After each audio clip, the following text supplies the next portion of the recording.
कोई भी सपना साकार करने के लिए सबसे जरूरी है सही कोच का होना। चुनिए आयुष दर्पण डिजिटल को और करे अपनी मामा चिकित्सा नादी परीक्षा का सपना साकार। Download the app now.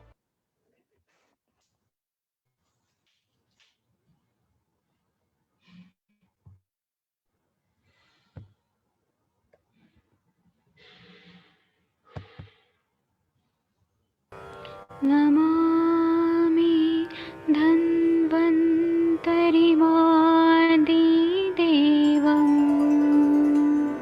सुरासुरैर्वन्दितपादपद्मं लोके जरामृत्युनाशं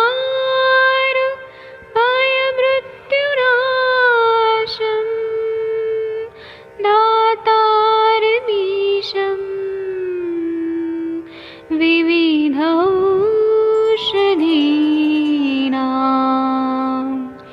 शङ्खं चक्रं जलौकां दधतं मृतघटं चारुतोर्भिश्चतुर्भिः सूक्ष्मस्वच्छादिरुद्यं शुकपरिविलसन् मौलिमं भोजनेत्रम् कालाम्बोदोज्ज्वलाङ्गं कटितटविलसत् चारुपीताम्बराढ्यं वन्दे धन्वन्तरिन्तं निखिलगदमिव प्रौढदावाग्निनीलम्।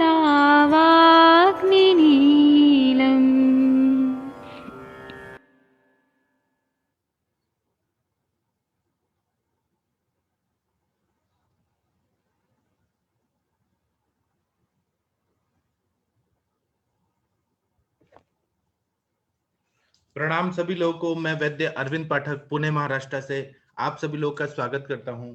असल में मैं दिल्ली से बोल रहा हूं, लेकिन वो बोलने की आदत है इसलिए मैं पुणे बोल दिया, उसके लिए क्षमा प्रार्थी हूं। तो मैं दिल्ली से आप सभी लोगों का स्वागत करता हूं। भारत की भूमि जो है वो पवित्र ऋषि मुनि और तपस्वी लोगों की भूमि है। यहाँ पर आदिकाल से आयुर्वेद की चिकित्सा किया जाता है और आदिकाल से ही सभी लोग मतलब ऐसे सजग रहे कि कोई बीमार न पड़े। मनुष्य जब जन्म लिया, मतलब मनुष्य का जब उत्पत्ति हुआ, तब तब तक तो सब ठीक था, लेकिन जैसे ही इसमें चरक संहिता में लिखा है कि जब लोग ग्राम्य आहार का सेवन करने लगे तो बहुत सारी व्याधियां होने लगी, दोषों का प्रकोप होने लगा और उससे अलग अलग व्याधियां होने लगी। ग्राम्य आहार का मतलब है कि मिथ्याहार विहार और ऐसी चीजें गुरु पदार्थ खाने का शुरू हो गया कि लोग ना प्रज्ञापराध में कुछ भी उल्टा पुल्टा खाने लगे, तो व्याधियां शुरू हो गई। तो उसके निवारण करने के लिए ऋषि मुनि लोगों ने कॉन्फ्रेंस किया और जो डॉक्टर नवीन जोशी सर के जो पूर्वज थे भरद्वाज मुनि, उनको स्वर्ग भेजा गया और इंद्र भगवान से वो आयुर्वेद सीख के लाए और आयुर्वेद का पूरा ज्ञान ऋषि मुनि लोगों को दिया गया और फिर वो चिकित्सा के रूप में ये हुआ। तो और आप सब लोग जितने भी वैद्य यहाँ पर जुड़े हैं आयुष दर्पण के, सभी आपके मेरे पूर्वज जो थे वो ऋषि मुनि ही थे। तो हम वही परंपरा को निभा रहे हैं आज भी कि हम चिकित्सा क्षेत्र में अपना जो आयुर्वेद है उसको हम लोग पढ़ते हैं, रोज एनालिसिस करते हैं और अपना जो पैथी है उसको हम आगे बढ़ाने का कोशिश करते हैं। वही परंपरा आज कलयुग में भी निभाया जा रहा है। तो आज हम लोग इसी के तहत माधव निदान में मूत्र कृच्छ निदान यह पढ़ेंगे कि जब न मनुष्य को कठिनाई से यूरिन आने लगता है तो यहाँ पर कहीं ना कहीं किडनी का प्रॉब्लम शुरू हो जाता है, यूरिनरी ब्लैडर का शुरू हो जाता है, यूरेटर का शुरू हो जाता है, या मूत्र उत्पत्ति ही मुश्किल से होने लगती है। तो इसके बारे में अपने आचार्यों ने क्या बताया, और जो अपने आचार्य हैं वह बहुत ही सर्वश्रेष्ठ थे, दिव्य ज्ञान था उनको। लेकिन जो ग्रंथ थे, जो अपने आयुर्वेद के सारे ग्रंथ थे वो नष्ट कर दिया गया। जब आक्रमण हुए, लुटेरे लोग आने लगे यहाँ पर, तो उन लोगों का एक ही उद्देश्य था कि यहाँ के संस्कृति को तहस नहस किया जाए, यहाँ का जो धन है वो, और उनको ये उद्देश्य नहीं था कि यहाँ का ज्ञान प्राप्त किया जाए। तो जितना भी, और उनको हिंदू धर्म से बहुत ज्यादा तकलीफ थी, तो उन्होंने सारे संस्कृत के ग्रंथ नष्ट कर दिए, जला दिए और आक्रमण झेलते रहा। भारत ने कभी भी किसी देश पे आक्रमण नहीं किया। भारतीय लोग खुद ही इतने संपन्न थे, लेकिन यहाँ पर कुछ इंटरनल पॉलिटिक्स ऐसा था कि हम सुरक्षा नहीं कर पाए अपने देश को, तो वो सब अलग बात है। तो आज हम मुतकृच्छ पढ़ते हैं तो जितना अवेलेबल है वह भी बहुत काफी है, जो ऋषि मुनि लोगों का दिव्य ज्ञान है वह भी काफी है। इसमें माधव निदान में बताया है मुतकृच्छ की संप्राप्ति, पहला श्लोक नंबर पहला देखिए, इसमें बता रहे हैं कि व्यायाम तीक्ष्ण औषध रुक्ष मध्य प्रसंग नित्य द्रुत पृष्ठ यानात अनुपमासा ध्यानाश अनुपमासा अध्यशनात् जीर्णात् स्यु मुतकृच्छानि निर्णाम तथा अष्टौ पृथंग मलाह स्वहे कुपिता निदाने सर्वे अथवा कोपमुपेत्य वस्तो मूत्रस्य मार्गेण परिपीडयन्ति यदा तदा मूत्र यति कृच्छात। इतना बढ़िया बता रहे हैं, इतना बढ़िया, एक एक शब्द जो है वो इतना इंपॉर्टेंट है। अभी ऐसे ही संप्राप्ति लेके, ऐसे ही हेतुओं का सेवन करके संप्राप्ति बन के पेशेंट हमारे पास आते हैं। अब वही चीज का स्वरूप बदल गया है, इन्होंने बोला अति व्यायाम करना। अब आज के जमाने में लोग सेडेंटरी लाइफस्टाइल जीते हैं, बैठे बैठे रहना और जाके जिम में वर्कआउट करते हैं और अति व्यायाम हो जाता है, लेकिन लोगों को मालूम नहीं होता है। आप लोगों को पता है कि आजकल ना ये विरुद्ध अन्न का ना किसी को मालूम ही नहीं है। कल मैं होटल में यहाँ पे खा रहा था तो बहुत सारे लोग यहाँ क्या कर रहे थे कि खाने में क्या कर रहे थे कि चाय और नाश्ता ऐसे खा रहे थे। मतलब खाने में क्या था कि विरुद्ध अन्न कैसे हो रहा था, मैं केवल ऑब्जर्व करता हूँ। एक डॉक्टर जो रहते हैं वो हर जगह क्या मिथ्याहार विहार हो रहा है विरुद्ध अन्न, वो देखने का ये होना चाहिए। तो मैंने देखा कि यहाँ के बहुत सारे बच्चे आए होटल में और पूरी भाजी खा रहे थे, और प्याज था और छोले की सब्जी और पूरी खा रहे थे, और उसके साथ में चाय पी रहे थे। कोई लोग दूध और पूरी भाजी खा रहे थे, तो ये साथ में, तो ये विरुद्ध होता है। लेकिन उनको कौन बताएगा, वो हम लोग ही बताएंगे। इसी तरह से अति व्यायाम जो करना है, अति व्यायाम करना, फिर मिर्च का सेवन ज्यादा करना। जो पुरुष लोग रहते हैं ना वो अम्ल धर्मी रहते हैं, स्त्रियां जो होती हैं वो क्षार धर्मी रहती हैं। क्षार धर्मी का मतलब है कि बॉडी में हीट बहुत अपने आप रहती है। आर्तवम आग्नेयम शुक्रम सौम्यम, ये हम पढ़ते हैं। अम्ल धर्मिता का मतलब ये नहीं है कि बॉडी में हीट नहीं है, लेकिन दिए का रोशनी वो अम्ल धर्मिता रहता है, और जो होलिका दहन का जो गर्मी होता है वो क्षार धर्मिता होता है। तो स्त्रियों का जो शरीर होता है उसमें क्षार धर्मिता होती है, बहुत ज्यादा हीट होता है। तो स्त्रियों को अम्ल रस, क्षार को बैलेंस करने के लिए अम्ल रस का इच्छा ज्यादा होता है, खट्टा ज्यादा खाती है। और पुरुष जो होते हैं उनका अम्ल धर्मता होता है। अम्ल धर्मता मतलब कि पृथ्वी और आप, ये ज्यादा महाभूत प्रधान रहता है, तो उनको तीखा खाने का मन करता है। तो ये मूत्रकृच्छता पुरुषों को, ऐसे तो सभी को हो सकता है, लेकिन एक ये कॉमन है कि पुरुष लोग ज्यादा मिर्ची और गरम मसाले और तीखा जो कटु रस का है वह सेवन ज्यादा करते हैं। तो ये बता रहे हैं कि कोई भी पुरुष हो या स्त्री हो, जो भी मिर्च का सेवन ज्यादा करते हैं या फिर सरसों का सेवन ज्यादा करते हैं या तीक्ष्ण औषधियों का सेवन ज्यादा करते हैं। अब ये होता है कि कुछ लोगों को साथ में होता है। अब जैसे महाराष्ट्र में कोल्हापुर के एरिया में आप जाएंगे तो वहां लोग इतना मिर्ची खाते हैं, इतना मिर्ची खाते हैं, उधर वो साथ में है, उनको वो कुछ नहीं होता है क्योंकि उनका काम भी वैसा रहता है, मेहनत का काम रहता है। तो और व्यायाम वगैरह करते तो ठीक है, उतना अति व्यायाम नहीं करते, तो वो साथ में होता है। जिसके बॉडी को जितना नीड है कटु रस का उतना यहाँ पर अति मात्रा में सेवन किया जा रहा है, या बहुत तीक्ष्ण औषध का सेवन किया जा रहा है। फिर बता रहे, और ये सब वायु के प्रकोपक कारण है। फिर रूखा अन्न खाने से, जो लोग ना आजकल भी डॉक्टर्स बोल देते हैं कि आपको घी नहीं खाना है और स्नेह तो जाना ही नहीं चाहिए रूखा अन्न खाने की वजह से, क्योंकि कोलेस्ट्रॉल का थ्योरी जब से आए कि हार्ट का कोरोनरी आर्टरीज को ब्लॉकेज कर देगा, तो रूखा अन्न बहुत ज्यादा खाने से, फिर मदिरा बहुत ज्यादा पीने से, फिर नित्य घोड़े और ऊंट आदि पर सवार होकर बड़े वेग से दौड़ने से। अभी आज के जमाने में घोड़ा और ऊंट का सवारी तो लोग नहीं करते हैं, लेकिन बाइक का सेवन तो सब लोग करते हैं। बाइक से ही इधर उधर जाना है और बहुत वेग से जाना, ये जो है उसी तरह, और बहुत स्पीड से जब जाते हैं ना तो हवा जो है वो पूरे बॉडी में बहुत प्रेशर से जाती है। जब हम लोग श्वास लेते हैं ना तो बाइक से अगर जा रहे हैं, हेलमेट पहने या ना पहने, लेकिन जो प्रेशर होता है उससे वायु अंदर बहुत ज्यादा प्रवेशित होता है, और वायु का रुक्ष गुण, खर गुण, परुष गुण, लघु गुण, चल गुण, ये सब बहुत ज्यादा शरीर में बढ़ जाता है। और ये कंटिन्यू हो रहा है, कंटिन्यू हो रहा है। जो लोग जैसे बाइक से बहुत 100 किलोमीटर का रोज ड्राइविंग होता है, ये हो गया। एक ही हेतु नहीं होता है, कुछ व्याधियों में एक हेतु होता है, कुछ में ज्यादा हेतु होते हैं और कुछ में बहुत सारे हेतु होते हैं।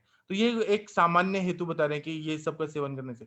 उसी तरह से जलीय प्राणियों जो मतलब जल के समय पर रहने वाले जीवों का मांस खाने से, सी फूड खाने से, या नदी का, या फिर जहां पर मछलियां हैं उनका सेवन ज्यादा करने से, फिर एक बार भोजन बिना पचे फिर से भोजन करने से, या अजीर्ण रहने से मनुष्यों के 8 प्रकार के मूत्रकृच हो जाते हैं। ये सारा जो होता है सार किट विभाजन, वह जो पक्वाशय में हो रहा है, और पक्वाशय में ही मूत्र की उत्पत्ति होती है। और किट जो है, सार भाग तो बॉडी का नरिशमेंट ले लेता है, मतलब वो नरिशमेंट के लिए जरूरी होता है।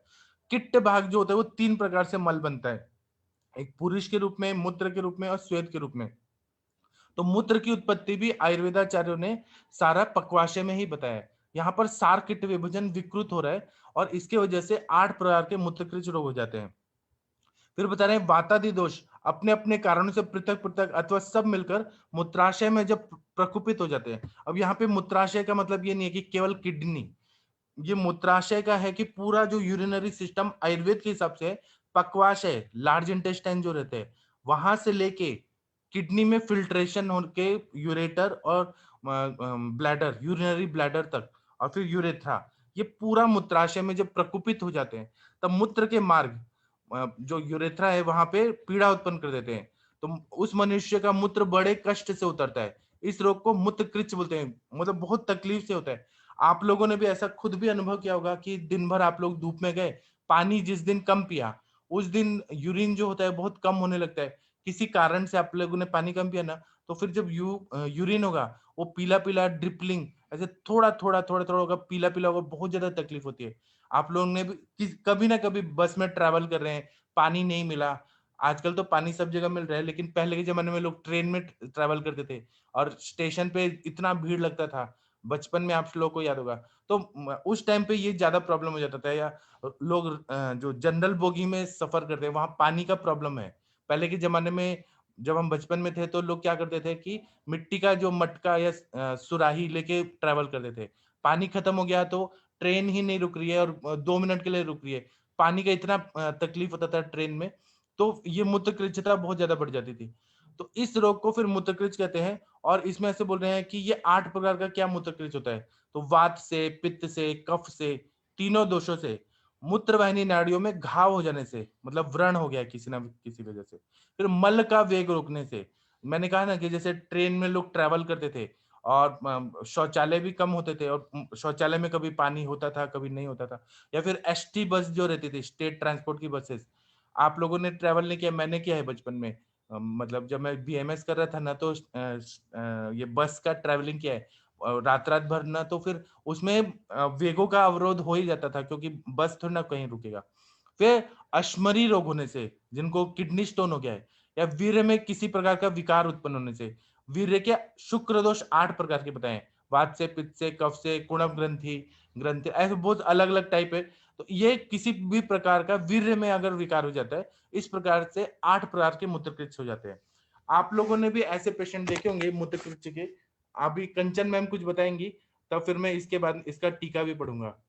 एक मिनट में सभी लोगों को अलाउ करता हूँ कि आप लोग आइए और हम लोग चर्चा करते हैं। केवल ऐसे नहीं कि मैं श्लोक पढ़ूंगा, अर्थ बताऊंगा और चले जाऊंगा, यहाँ पे डिस्कस भी करना जरूरी होता है। कंचन मैम आप अनम्यूट कर पा रही हैं क्या? जी सर, प्रणाम सर।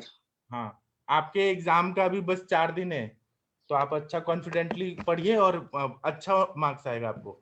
जी सर, पर वो हॉल टिकट नहीं आया सर, एडमिट कार्ड नहीं आया अभी तक।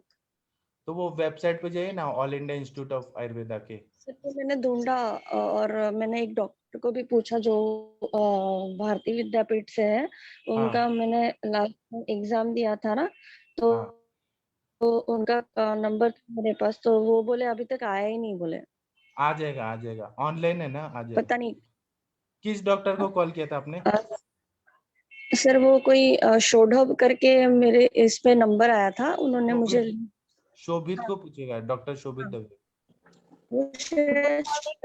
सभी को नमस्कार। अभी किसी का नहीं आया मैम, आप इतना परेशान मत होइए, आज या कल में सबका आएगा।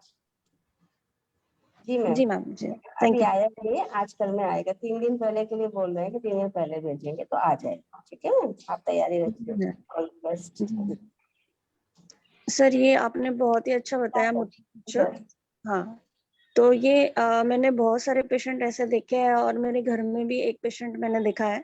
जैसे मेरी सासू माँ यहाँ पे मुंबई में थी 2-3 साल पहले, तो हमारे यहाँ पे ऐसे ओल्ड एज ग्रुप है, तो इवनिंग में रोज जाते थे। तो जैसे 5 बजे गए तो 9 बजे ही आते थे सीधे।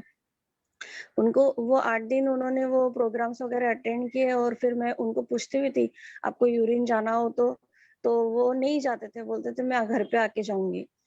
फिर उनको 10 दिन के बाद इतना हाई ग्रेड फीवर हुआ सर, उनको पूरा मतलब यूरिन इन्फेक्शन होके बहुत ज़्यादा मतलब इतना हाई ग्रेड हुआ था कि वो मुझे एडमिट ही करना पड़ा था यहाँ पे जेजे में। फिर जैसे वो यहाँ पे घर पे आने के बाद मैंने उनको पूरा समझाया कि आपको यूरिन रोक के नहीं रखनी है, तो वहाँ वहाँ से उन्होंने वैसे स्टार्ट किया। पर फिर से यहाँ से मुंबई या फिर औरंगाबाद या पूना ऐसे ट्रैवलिंग होता है उनका हमेशा और बाय कार करते हैं वो। तो बाय कार करने की वज़ह से वो बहुत बार यूरिन रोक के रखते थे। तो फिर से 6 महीने के बाद उनको फिर से तकलीफ हुई तो औरंगाबाद जैसे दिखाया था, तो डॉक्टर ने बोला था सर्जरी करना पड़ेगा, पर वो एक्चुअली कुछ प्रॉब्लम है ही नहीं था उनको। तो बोले ऐसे बार-बार होते रहा तो सर्जरी करना पड़ेगा। शायद वो यूरेथ्रस स्ट्रक्चर के बारे में सोच रहे थे। पर मैंने उनको अच्छे से समझाया फिर कि आपको ये कि कैसे भी करके आपको यूरिन आ रही है तो आपको रोकना नहीं है। तो उन्होंने वो फॉलो किया। बाद में मैंने गोक्षराति गुरुकुल चंद्रप्रभावती उनके पास रख दी, उनको समझाया क्या-क्या करना है। तो सर अभी तक वो बिल्कुल एकदम नॉर्मल है। अभी वो बिल्कुल भी यूरिन का वेग रोकते नहीं है ना, तो बिल्कुल एकदम अच्छे हैं सर। और बहुत कॉमनली पेशेंट ऐसे मिलते हैं। बहुत बार तो हमें भी ऐसे होता है कि पेशेंट मेरे पास शुरू के कंडीशन में इतने पेशेंट की भीड़ लगती थी ना, तो मुझे यूरिन जाना है तो भी मैं जा नहीं पाऊँ, ऐसे होता था। तो वहाँ पे मैंने भी मुझे खुद को ऐसे डाल दिया था, फिर पेशेंट भी है तो नहीं जाना है, खाने का टाइम हुआ तो खाना है। सर ये बहुत ज़रूरी हो जाता है कि हमको वेगों का धारण नहीं करना है, कोई भी वेग, भूख लगी हो या नींद आ रही हो, कोई भी वेग हो। सर ये बहुत ही इम्पोर्टेंट आपने आज पढ़ाया और बहुत अच्छा है, बहुत कॉमनली पेशेंट मिलते हैं और हमको हर एक पेशेंट को पूछना ही चाहिए कि आपको मल-मूत्र का वेग धारण कर रहे हो या नहीं कर रहे हो। क्योंकि पैथोलॉजी तो थोड़ी-सी डेवलप हो जाए पेशेंट में देखने को मिलता है कि जैसे कि बड़ी-बड़ी किडनी की बीमारियाँ देखते हैं हम, आजकल तो उसके पीछे भी यही कारण होता है वेगों का धारण करना, तो हमें ये पूछना चाहिए सर। बहुत अच्छा पढ़ाया सर आपने, थैंक यू। ये मूत्र कृच्छता है, ये यूरिनरी ट्रैक्ट इन्फेक्शन से ये भी हो सकता है, या फिर स्ट्रिक्चर होना, स्टेनोसिस होना, ये भी हो सकता है। ये मॉडर्न साइंस में देखे तो यूटीआई जो रहता है, यूरिनरी ट्रैक्ट इन्फेक्शन, वो जी सर। ज्यादातर होता है ये चीज। जी। ठीक है, तो अभी टीकाकार क्या बोलते हैं? विजय रक्षित जी जो है वो मधुकोश टीका है उन्होंने लिखा है, उन्होंने बहुत अच्छा लिखा है। इस पे थोड़ा हम देख लेते हैं क्या लिखा है। तो इन्होंने बोला है कि सप्तोत्तरे मर्मशते त्रीणि मर्माणि शिरो हृदय बस्ते प्रधानानि, मतलब शारीर शास्त्र जो है, एनाटॉमी जो है, उसमें 107 मर्म कहे हैं। उसमें सिर, हृदय और बस्ती, ये 3 प्रधान मर्म बताए हैं, ये आप लोग को सबको मालूम है। उसके बाद बोल रहे हैं तत् हृदयगत विकारा नाभिदय बस्तिगत विकार नाह वैम इत्यादि। इसका मतलब है कि हृदयगत रोगों का वर्णन करने के पश्चात, इसके पहले वाला अध्याय क्या था? तो हृदय रोग का था।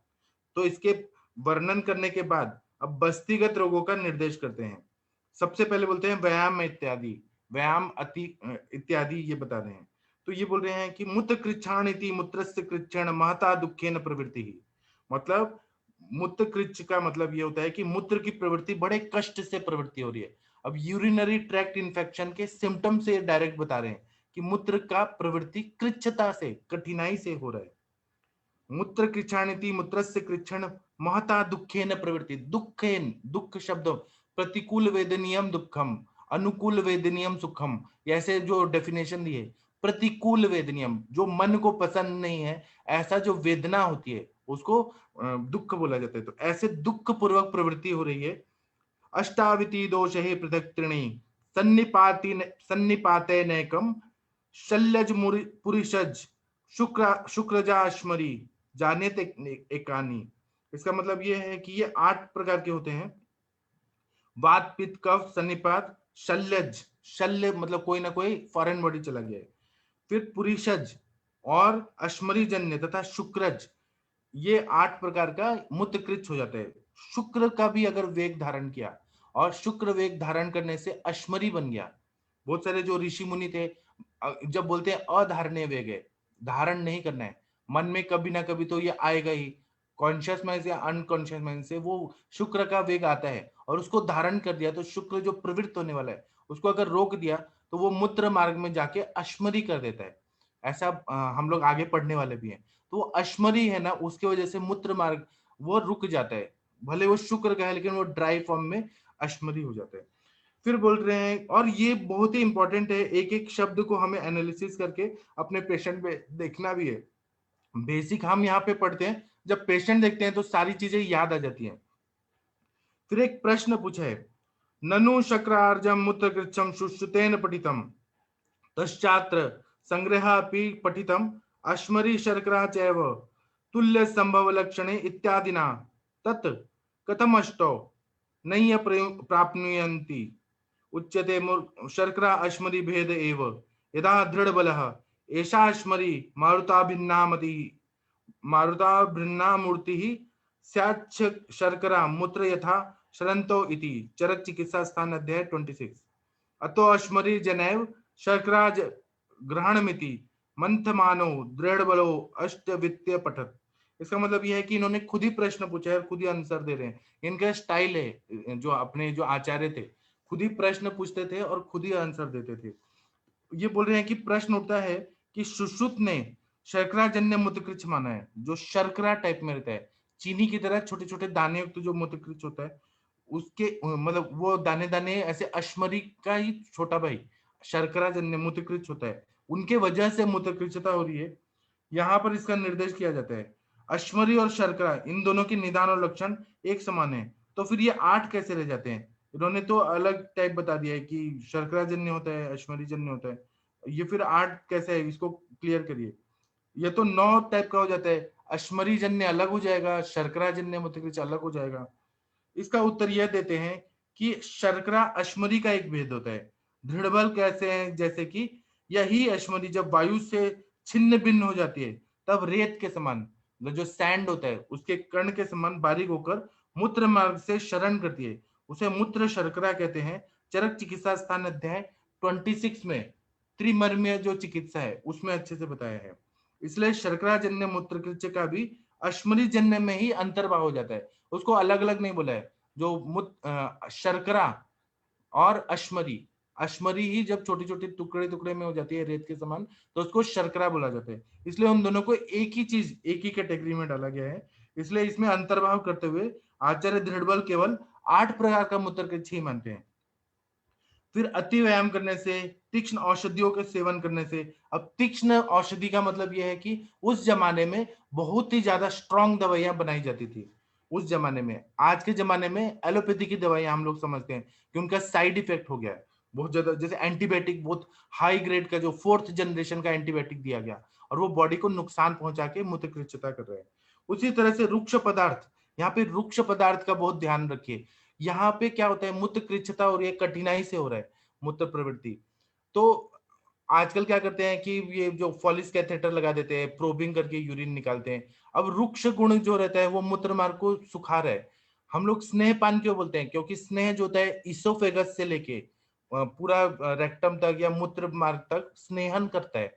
जो भी अंदर के वॉल्स रहते हैं ना, उसको स्नेहन होना बहुत जरूरी है। जितने भी स्त्रोतस हैं अगर वो स्नेहन नहीं होंगे तो जो भी प्रवृत्ति हो रही है भाव पदार्थ वो बहुत तकलीफ से उनका सर्कुलेशन होगा, क्योंकि रुक्षता बढ़ने से वायु जो है वो सुखा देता है जो भी वॉल्स रहते हैं। तो वहां पे स्नेहन होना जरूरी। इसलिए आयुर्वेद बार बार बोलता है आप घी खिलाओ, गाय का घी खिलाओ, गाय का घी खिलाओ। तो यहाँ पर यही है कि रुक्ष गुण का सेवन ज्यादा करने से, अति मद्यपान सेवन करने से, फिर अति रुक्ष मद्य का भी सेवन करने, मद्य भी रुक्षता युक्त है उसका सेवन करने से, फिर निरंतर घोड़े आदि का सवारी करने से। आज के जमाने में लोग बाइक का सेवन बहुत ज्यादा करते हैं, बिना बाइक के तो लोग थोड़ा भी नहीं घूमते। फिर अनुपमास, अध्यक्षण और अजीर्ण से भोजन मनुष्य को 8 प्रकार के मूत्रकृच्छ हो जाते हैं।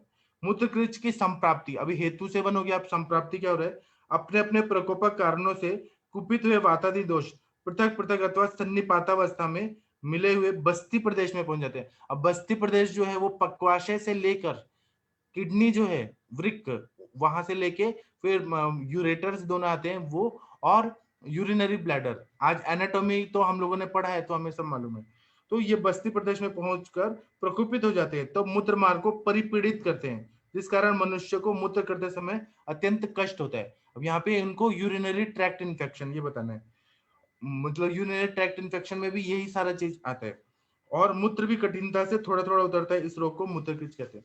अभी जो लोग पब्लिक टॉयलेट यूज करते हैं, ज्यादातर लेडीज को प्रॉब्लम होती है कि अनहाइजीनिक होता है, और पब्लिक प्लेस या कहीं पर भी जो सुलभ शौचालय बना दिए गए, तो वहां पर अगर पानी नहीं डाला और जैसे कि कोमोड वगैरह में यूरिन पास किया, तो वो इन्फेक्शन आके, और अभी अंजना मैम भी बताएंगी, इनके पास ऐसे पेशेंट आते होंगे बहुत सारे, तो उसके वजह से मूत्रकृच्छता तो बहुत ज्यादा पाया जाता है।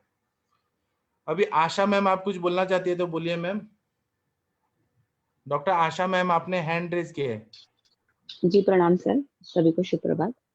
सर यहाँ पे जो मूत्र शर्करा और मूत्रकृच्छता दोनों के बारे में जो आपने डिफरेंशियल डायग्नोसिस बताया संप्राप्ति वाइज, वो थोड़ा डिटेल में बता देंगे, क्योंकि मॉडर्न में तो बताया गया है कि जो मूत्राशमरी जो बनती है, मतलब जो यूरिनरी स्टोन्स हैं कैलकुलस, वो उसके प्रकार है ऑक्सलेट वगैरह से बनती है या फिर कैल्शियम से बनती है, तो उसका हम कैसे निदान कर सकते हैं, क्योंकि यहाँ पे सिम्टम्स तो दोनों में सेम ही दिखते हैं।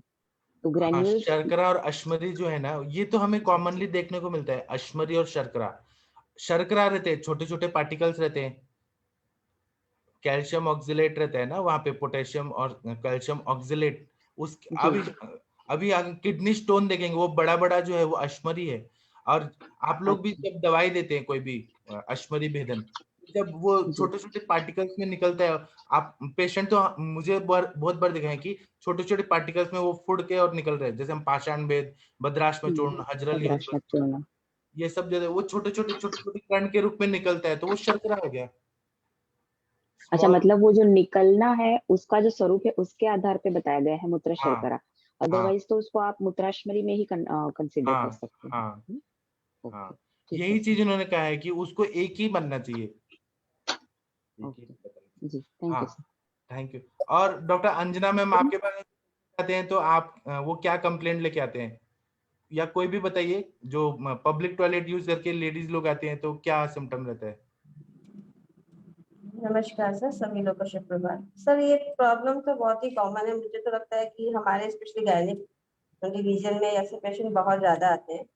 और इसका एक मेन हेतु आपने ऐसे बताया भी दिया है कि मेरे को लगता है कि जो length of the urinary tract जो है हमारा, स्पेशली लेडीज में और जेंट्स में थोड़ा सा छोटा भी होता है। मीन्स की इन्फेक्शन की जो असेंडिंग पावर होती है, इन्फेक्शन जो होता है बहुत जल्दी से वहां पे अपना रास्ता बनाता है। दूसरी बात जैसे अभी आपने बताई थी क्षारीय प्रकृति और जो है सौम्य प्रकृति, इसका अम्ल प्रकृति और क्षार प्रकृति में भी आपने जो बताया ये भी एक मेन कारण होता है। और तीसरी बात ये होती है कि जो लेडीज का लाइफ स्टाइल होता है, मीन्स जैसे कि एक तो मेंस्ट्रुएशन जो है वो मंथली उनको आना ही आना है, तो जो यहाँ पे द्वार बताए हैं, जनरली 3 एक्स्ट्रा द्वार जो बताए गए हैं कि योनि द्वार के साथ जो मल द्वार और मूत्र द्वार होता है, तो वहां भी एक मेन कॉज होता है कि इन्फेक्शन के चांसेस जो होते हैं वो तेजी से आते हैं। तो पेशेंट तो इतने ज्यादा कंप्लेन लेके आते हैं जनरली की पेशाब नहीं हो रही है तो बहुत थोड़ी थोड़ी हो रही है, ड्रिबलिंग हो रही है, नहीं हो रही है, जलन बहुत हो रही है मैडम, पानी तो बहुत पी रहे हैं मैडम, कुछ पेशेंट आते हैं बार बार जा रहे हैं, कुछ को इनकंटिनेंस भी आता है। तो ये मूत्र कृषि वाली जो आपने अभी बहुत अच्छे से एक बार कहते थे रिवाइज कराया हम लोग पहले भी बहुत अच्छे से इसको पढ़े हैं, पढ़ाया भी गया है क्लास में। तो ये जो हमारे आचार्य का जो मत आता है मूत्र वाले में, ये बहुत ही स्पेसिफिक मत भी आता है, क्योंकि हम मॉडल के व्यू से देखते हैं तो बस इतना होता है कि हाँ हमने जितना पानी पीना है उतना पानी पिया और उसके हिसाब से हमारा यूरिनेशन होगा। लेकिन जो हम आयुर्वेद का मत जब पढ़ते हैं और आयुर्वेद में जो मूत्र निर्माण क्रिया बताई गई है, तो और उसके बाद जो आज हम डायग्नोसिस बनाते हैं, तो केवल पानी पीने से ही और केवल जो है यूरिन अच्छी हो जाएगी ऐसा नहीं होता है। एक्चुअली भी ऐसा नहीं होता है। अगर हम लोग आयुर्वेदिक डॉक्टर इस बात पे हेतु पे जाते हैं, रीड करते हैं, तो हम देखते हैं कि उसका पूरा लाइफ स्टाइल, आहार विहार और उसका पूरा लाइफ स्टाइल जो है वो मूत्रकृष्टता को उत्पन्न करता है। जिस संप्राप्ति आप बता रहे हैं, जिस हिसाब से दोषों और दान शांस कल्पना रहती है, तो यहाँ सबसे बड़ी बात यही होती है कि हमको पेशेंट को सबसे पहले खान पान के बारे में ही गाइड करना पड़ता है, रहन सहन के बारे में, आहार और विहार के बारे में बहुत कुछ कंसंट्रेट होना पड़ता है हम लोग को, और उसी के बाद ही हम पेशेंट को जो है सही कर पाते हैं। प्रॉब्लम बहुत बड़ी नहीं होती है ये, लेकिन ये अगर हम खाली जलीय प्रवृत्ति से कह देंगे नहीं आप पानी ज्यादा पीजिए आप ठीक हो जाएंगे, तो मुझे तो नहीं लगता कि ऐसा होगा। और दूसरी बात ये भी होती है कि जहाँ अम्लीयता ज्यादा होती है या जहाँ तक कष्ट ज्यादा होता है, जहाँ पीड़ा ज्यादा होती है पेशेंट को, वहां के लिए भी हमको जो है स्नेहन देना बहुत ही जरूरी हो जाता है। और कभी कभी तो हम लोगों को जो है मात्रा बस्ती का भी बहुत अच्छा इफेक्ट इसमें मिल जाता है, क्योंकि पेशेंट कुछ क्रॉनिक आते हैं जिनको बहुत दिनों से प्रॉब्लम्स होती है और कल्चर वगैरह कराए रहते हैं और इकोलाई करके हमारा बैक्टीरिया वो सब में मिलता है। लेकिन मैंने देखा है कि जो हमारी अपनी औषधि जो सबसे आप लोगों से साथ जुड़े, स्पेशली अरविंद सर ने जो लाइन ऑफ ट्रीटमेंट बताया है, तो मेरा यही मानना है कि मुझे आहार रस और रस धातु के अगर मैं बहुत अच्छे से काम करती हूँ और इधर मैं लीवर को और जड़ी पुष्टि को देखती हूँ और उसके बाद पेशेंट का थोड़ा सा बिहार भी चेंज करती हूँ, तो पेशेंट में एकदम ड्रास्टिक इफेक्ट आता है। और भी ये शर्करा की बात बताई आपने, शर्करा जो ये जनरली कैल्शियम ऑक्सलेट तो क्रिस्टल्स जो होते हैं वो प्रेगनेंसी के केसेस से लेके और जनरल केसेस में भी बहुत कॉमन मिलते हैं। क्योंकि मैं लेडीज केस को बहुत ज्यादा देखती हूँ, इसलिए मुझे यूरिन आरएम तो हम लगता है शायद हर केस का कराना ही रहता है, वैसे प्रेगनेंसी में भी और वैसे भी कॉलेज में होता है तो पेशेंट का ज्यादा पेमेंट नहीं होना तो पैसा नहीं लगता तो हम लोग कराते हैं। तो ऐसे में हमको लगता है कि अगर पेशेंट को कैल्शियम ऑक्सलेट क्रिस्टल्स आ रहे हैं या आज भी जो है एल्ब्यूमिन जो है वो प्रेग्नेंट पेशेंट में एल्ब्यूमिन यूरिया कॉमनली मिल जाता है, तो ये सारी चीजें हमारे महर्षियों ने अपने दिव्य चक्षुओं से देखी ही होंगी और देखने के बाद ही उन्होंने इस तरह के इतने ज्यादा प्रकार बनाए हैं। और कहीं ना कहीं हम सभी जानते हैं कि अगर हम यूटीआई में या यूरिनरी ट्रैक्ट की कोई भी व्याधि को मूत्र कचरा वगैरह को अगर ठीक से नहीं करेंगे तो वो जाके फिर क्या होगा, वो सीआरएफ में आरएफ में जाते ही जाते हैं पेशेंट। तो और ये बात उन्होंने खुद ही बताई है कि अभी अगर हम पहले हम मूत्र कक्ष को अगर ठीक नहीं करते हैं तो मूत्राघात हो सकता है, ये हमारे शास्त्र खुद ही कहते हैं, हम लोग आगे पढ़ेंगे। तो ये सर बहुत अच्छा लगता है सुबह सुबह आपके साथ जुड़ना और इस तरह के डिस्कशन होना और फिर वो शास्त्रोक्त बातों को सुनना, ऐसा लगता है अमृत जो है कानों में घूम रहा है। और पढ़ाई तो सब की ही हुई है, अपने स्तर पर भी हम लोगों ने सारे श्लोक माधव निदान के रच के डाल दिए थे कभी, लेकिन इतने अच्छे से स्पष्टीकरण जो आप बताते हैं, एक्सप्लेनेशन आप करते हैं और अप्लाइड एक्सपर्ट आता है, मजा आ जाता है सर। थैंक यू सर, बहुत अच्छा लगता है जी सर। और कल जिन लोगों ने मोटर न्यूरॉन डिजीज का नहीं लेक्चर अटेंड किया था कृपया वो अटेंड करिए। कल मीनल गुप्ता मैम ने बहुत ही अच्छे से बताया था केसेस, जो शाम को 7 बजे हुआ था, बहुत अच्छा हुआ था मोटर न्यूरॉन डिजीज की। ठीक है आशा मैम आप कुछ बताना चाहते हैं, आप बताइए। कमल मैम आपके पास कैसे पेशेंट आते हैं यूटीआई के, वो थोड़ा डिस्क्राइब करिए। आशा मैम बताइए आप। जी सर, अन्ना मैम ने बहुत अच्छे से डिटेल में डिस्क्राइब कर दिया, काफी बढ़िया उन्होंने बताया कैसे संप्राप्ति होती है, क्या हेतु होते हैं वगैरह। इसमें मैं एक सिर्फ ऐड करना चाहूंगी, जैसे मैम ने बताया कि लेडीज में मोस्टली जैसे यूरिनरी ट्रैक्ट की जो लेंथ होती है वो कम होने की वजह से ज्यादा चांसेस रहते हैं। तो इसमें जो अन्नवाह स्रोतस से लेके पुरुषवाह स्रोतस आंतरवाह स्रोतस इन्वॉल्व होता है। तो नॉर्मली जो पीसीओडी के केसेस मिलते हैं या मैंने अभी तक देखा है वहां तक इनफर्टिलिटी के केसेस देखे हैं, तो उन सब में भी एक हेतु ये भी मिलता है कि आपने मूत्रावेग का अवरोध किया है, वेग धारण किया है, तो उसकी वजह से भी कहीं ना कहीं इस प्रकार की संप्राप्ति देखने के लिए मिलती है। जैसे हम देखते हैं कि वातानुलोमन अच्छे से नहीं हो रहा है या फिर कॉन्सेंट्रेशन ऑफ यूरिन बढ़ रहा है, तो वो भी एक तरह से आशयों में शुष्कता लाता है। और वो जो शुष्कता होती है वो कहीं ना कहीं जाके मांसवाह स्रोतस मेदोवाह स्रोतस में भी विकृति पैदा करती है। तो उससे भी कई बार हम अगर डिटेल में हिस्ट्री लेते हैं तो पता चलता है सर कि हिस्ट्री में भी कहीं ना कहीं मतलब मूत्राशमरी की हिस्ट्री कई बार मिलती है। जैसे हमारे पास पेशेंट आते हैं ना पीसीओडी के, तो उन्हें ट्रीट करते समय हमने भी ये देखा है जी। हेलो। हाँ कमल मैम आप पूरा अच्छे से केसेस बताइए।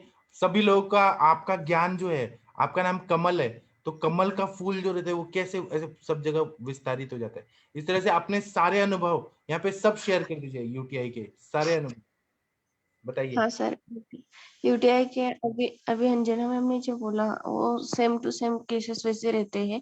और यूटीआई में ज्यादातर पेशेंट पहले मूत्रदाह मूत्रकृच्छ ये तो है, लेकिन पेशेंट जब हमारे पास आता है तो फ्रीक्वेंसी ऑफ यूरिनेशन उसका बहुत अच्छी तरह से होने के बावजूद भी हम उनको ट्रीट करते हैं कोलाई वगैरह, फिर भी पेशेंट को मूत्रदाह इन प्रेगनेंसी में भी फ्रीक्वेंसी ऑफ यूरिनेशन रहता है। लेकिन उसका हेतु मेरे पास पेशेंट जब आते हैं तो वेगावरोध ज्यादा रहता है और खाना खान पान में विषमाशन ये भी रहता है। फ्रीक्वेंसी अब तृष्णा वेग का वेग जो धारण करते हैं उनका भी रहता है। और ऐसे पेशेंट में मैंने सर आज तक देखा है तो मॉडर्न मेडिसिन अनुसार हम आईवी एंटीबायोटिक वगैरह देते हैं, लेकिन आयुर्वेद के अनुसार बहुत अच्छा तरीके से वो ट्रीट किया जाता है। उसमें पेशेंट को मैंने तो चंदनबाला, लाक्षादी, सूक्ष्म त्रिफला और अपना जो रहता है कि उशीर चंदन और जो खजूर मंत्र रहता है वो भी पेशेंट को बहुत अच्छी तरीके से काम करता है। और जो योनि पिचू रहता है और योनि धावन जो रहता है सर, वो इसमें बहुत अच्छे तरीके से काम करता है। लेकिन आफ्टर थर्ड ट्राइमेस्टर में पेशेंट जब आते हैं तो मूत्रकृच्छ और उसके बाद मूत्राशमरी और जो मूत्र शर्करा मैम ने बोली है ना कैल्शियम ऑक्जेलेट के, तो वो बहुत पेशेंट में आते हैं। कभी कभार फ्यू बैक्टीरिया ऐसे भी डेवलप होते हैं, सेल्स प्रेजेंट रहते हैं जो हम यूरिनरी ट्रैक्ट इन्फेक्शन करके देते हैं। लेकिन पेशेंट का जो संप्राप्ति बोला है मैम ने, वो अच्छी तरीके से वैसी ही रहती है जब कि पेशेंट हमारे पास आता है और बोलते हैं पेशेंट की मैम मैं जब वॉशरूम को जाती हूँ कि उसके बाद पेन स्टार्ट होता है। हमको जाने के पहले फ्रीक्वेंसी अर्जेंसी बहुत रहती है, लेकिन जितना क्वांटिटी ऑफ यूरिनेशन नहीं होना चाहिए उतना नहीं होता, मानो कि उसमें रुक्षता डेवलप होती है और वात का प्रकोप उधर बहुत रहता है अपानोई का। तो उस टाइम पे हम मात्रा बस्ती चंदनबाला, लाक्षादी तेल की और योनि पिचू जब हम देते हैं, कभी कभार वो देने के बावजूद भी पेशेंट का मूत्रदाह बहुत रहता है। तो और सर वेजी स्कैन में तो हमें फर्स्ट प्राइमरी स्टेज में तो सिस्टाइटिस डेवलप दिखता भी नहीं क्लिनिकली, लेकिन पेशेंट जब बताता है हमको तो हम वो सिस्टाइटिस यानी मूत्रकृच्छ के बारे में सुनकर ही। और कभी कभार पेशेंट हमारे पास सर मूत्राशमरी के बाद, मूत्रकृच्छ के बाद कॉर्टिकल सिस्ट डेवलप किडनी में जो रहते हैं कॉर्टिकल में, तो वह सिस्ट डेवलप हुई तो एक प्रकार का अपान का विकृति होने के बावजूद और माउस में की भी उधर दृष्टि होती है मुझे लगता है। तो हम पेशेंट की प्रकृति और ग्रहणी भी इसमें बहुत अच्छी तरीके से ट्रीट करनी चाहिए, क्योंकि जब पेशेंट विषमासन लेता है तो विषमासन के कारण ही पेशेंट का ये जो वेग है, मूत्र वेग या मल वेग धारण करना, ये भी उसमें रहता है सर। तो आते हैं पेशेंट, अंजना ने बहुत अच्छे तरीके से बताया है, फिर भी थोड़ा सा मैंने ट्राई किया, लेकिन आते हैं सर पेशेंट ऐसे बहुत आते हैं। हेलो हाँ, तो आप सर। इसमें और मॉडर्न क्या दवाइयाँ देती हैं, क्या एंटीबायोटिक्स देती हैं? नॉर्फ्लॉक्स, पहले सिटाल? तो हाँ नहीं सर, पहले तो जब मेरे पास पेशेंट आते हैं तो मैंने नाइट्रोफेरोटीन वगैरह हम देते थे, लेकिन अभी तो पूरी तरीके से आयुर्वेद देती हूँ। लेकिन नाइट्रोफेरोटीन हम देने के बावजूद भी पेशेंट का यूरिन कल्चर सेंसिटिविटी करने के बावजूद उनका कौन सा सेंसिटिव ग्रुप आया है, मॉलिक्यूल कौन सा देना चाहिए, अमिकासिन भी उस टाइम पे देते थे, लेकिन अभी नहीं मैं देती।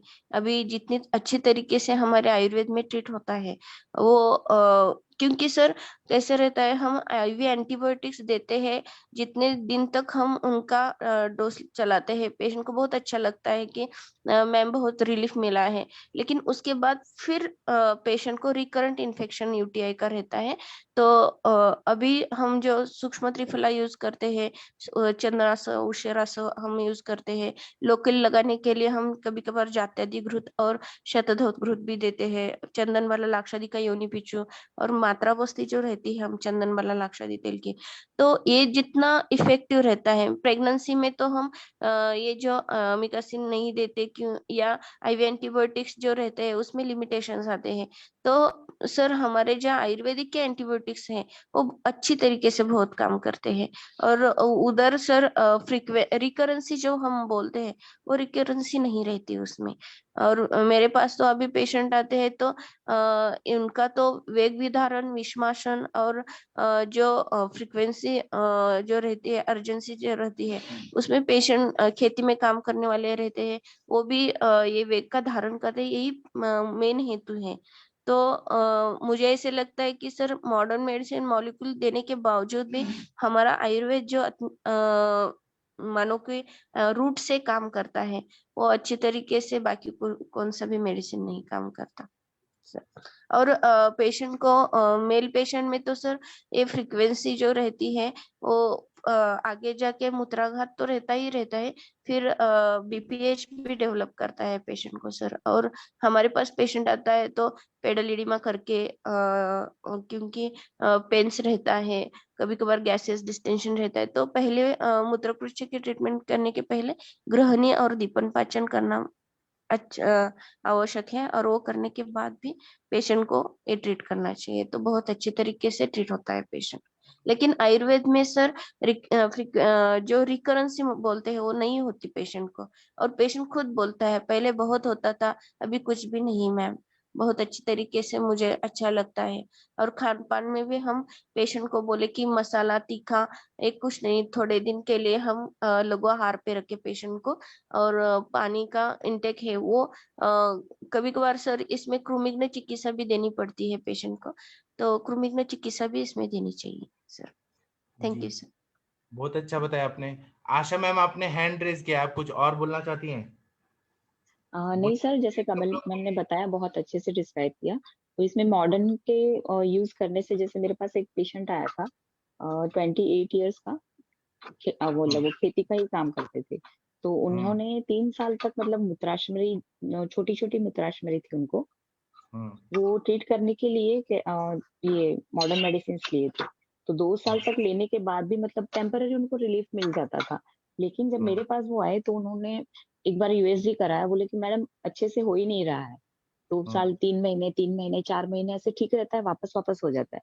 फिर हम लोगों ने उनका यूएसजी कराया, मतलब वो कॉन्ट्रास्ट कराया, तो उसमें काफी जगह पे यूरिनरी स्ट्रिक्चर्स डेवलप हो चुके थे। और मैंने हिस्ट्री ली उनकी, तो उनको टाइफाइड, मतलब 3 महीने में एक बार तो टाइफाइड भी हो गया था और एक बार मलेरिया भी हो गया था। मतलब सर, कहने का मतलब ये है कि मॉडर्न मेडिसिन से जो रुक्षता आती है, जिससे वायु का अनुलोमन नहीं हो पाता है और स्निग्धता नहीं हो पाती है स्रोतों के अंदर, हमारी शिरा धमनियों के अंदर, तो उसकी वजह से जो आगे बढ़ के कॉम्प्लिकेशंस होते हैं, तो वो भी काफी मतलब भयावह होते हैं।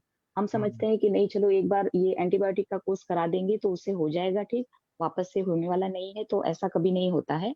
इन स्पाइट हमारे आयुर्वेद में जैसे हम बताते हैं कि मैम ने बहुत अच्छे से बताया अभी, हम भी जैसे चंदन वाला लाक्षादी तिल का मात्रा बस्ती वगैरह देते हैं, या फिर शतावरी आदि घृत है, गोक्षुरादि घृत है, इन सब द्रव्यों का प्रयोग करते हैं अलॉन्ग विथ अदर एंटीबायोटिक्स, सूक्ष्म त्रिफला है या फिर गोक्षुरादि गुगुल है, हजरत भस्म है। तो उनके साथ जो रिजल्ट मिलता है, that is far more better than that one, क्योंकि उसमें एक प्रकार की स्नेहन हो जाता है, ऑयलेशन जो होता है उसकी वजह से रिकरेंसी रेट बहुत कम रहता है।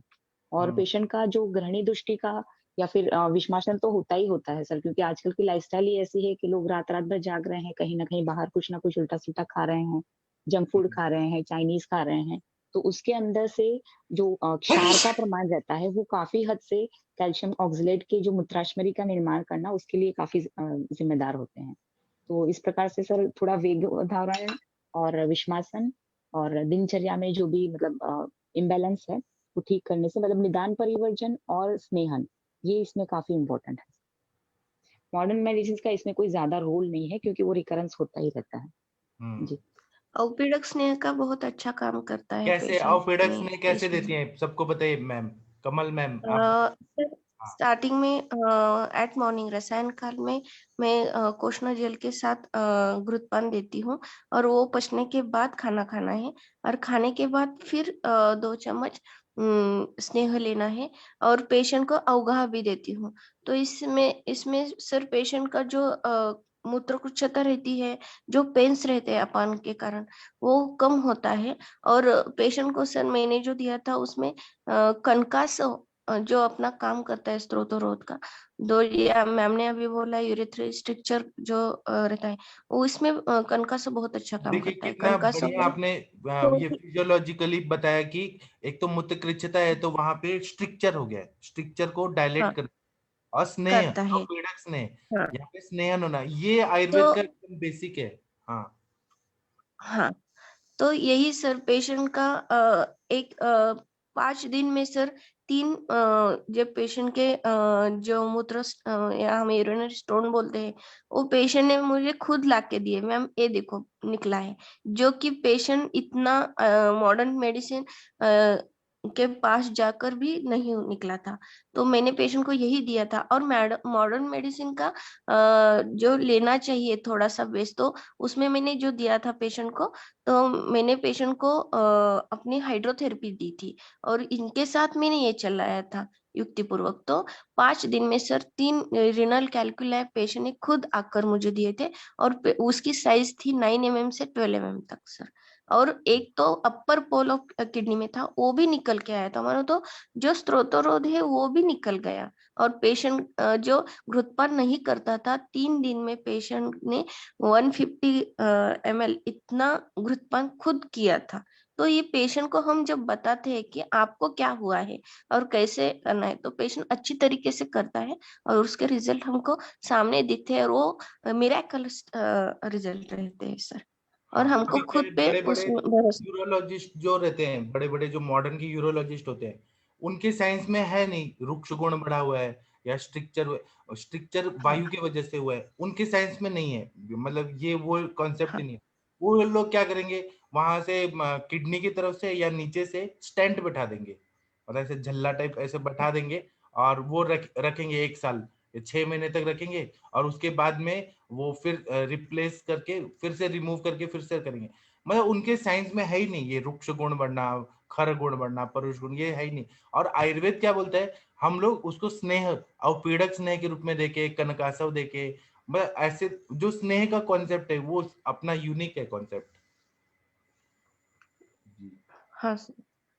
तो यूरिनरी कॉन्टिनेंस में भी ऐसा रहता है, प्री मोनोपॉजल के पेशेंट में भी सर ये बहुत अच्छी तरीके से काम करता है।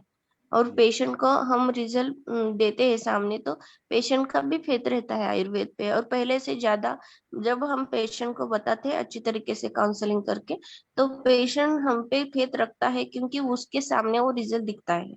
तो और क्या पेशेंट वो लोग आते हैं सब मैकेनिकली उसको स्टैंड बिठा के उसको खोल के रखेंगे, मैकेनिकल वो ट्रीटमेंट कर। हम लोग संप्राप्ति भंग करते हैं, इसलिए संप्राप्ति हाँ समझना और उसको करना, ये हमारा ज्यादा मतलब रूट कॉज को ठीक करना, ये ज्यादा परफेक्ट रहता है। हाँ हाँ ठीक है, और किसी को कुछ सर बताना है? कंचन मैम ने बहुत अच्छा बताया औपीड़क स्नेह का उपयोग।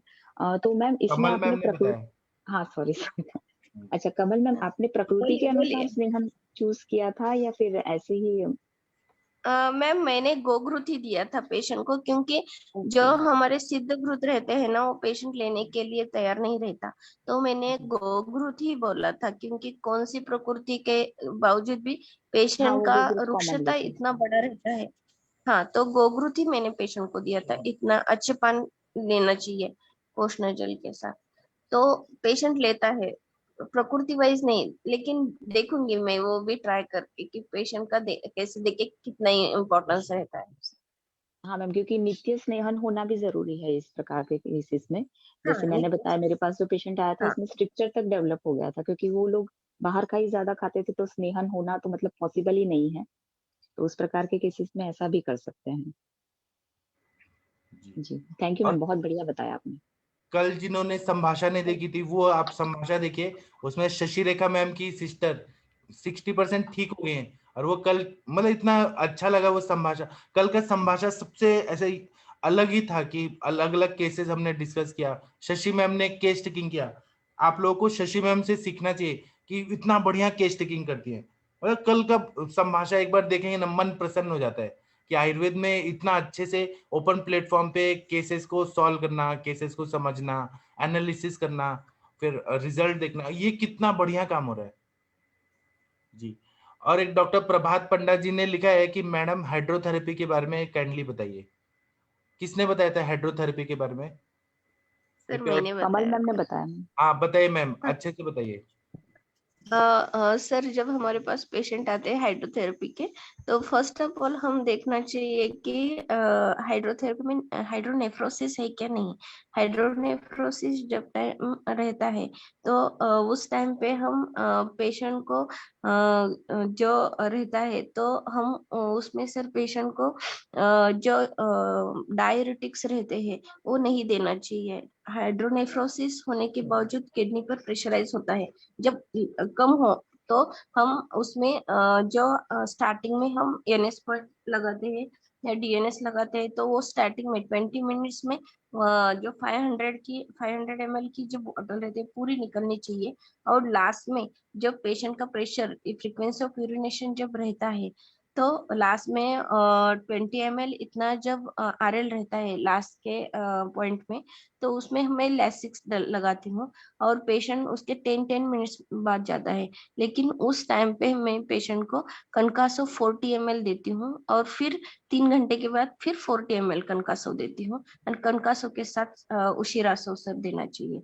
और पेशेंट का फ्रीक्वेंसी बढ़ता है, उसके साथ गोक्षुरादि गुगुल और शंखवटी भी काम करती है, क्योंकि पेशेंट का पेंस रहता है। और अधोदर में हम वालू का स्वेद थोड़ा सा लगा देना चाहिए, क्योंकि पेशेंट का जो स्ट्रक्चर रहता है वो भी और अपन की जो वात का अनुलोमन रहना चाहिए वो भी कम। कभी कभार सर इसमें हम हाइड्रोथेरेपी के साथ साथ पेशेंट को नाभि पूरण कैस्टर ऑयल से करना चाहिए, तो पेशेंट बहुत अच्छी तरीके से वात का अनुलोमन पेशेंट को बोल देना तो वो पेशेंट खुद करता है।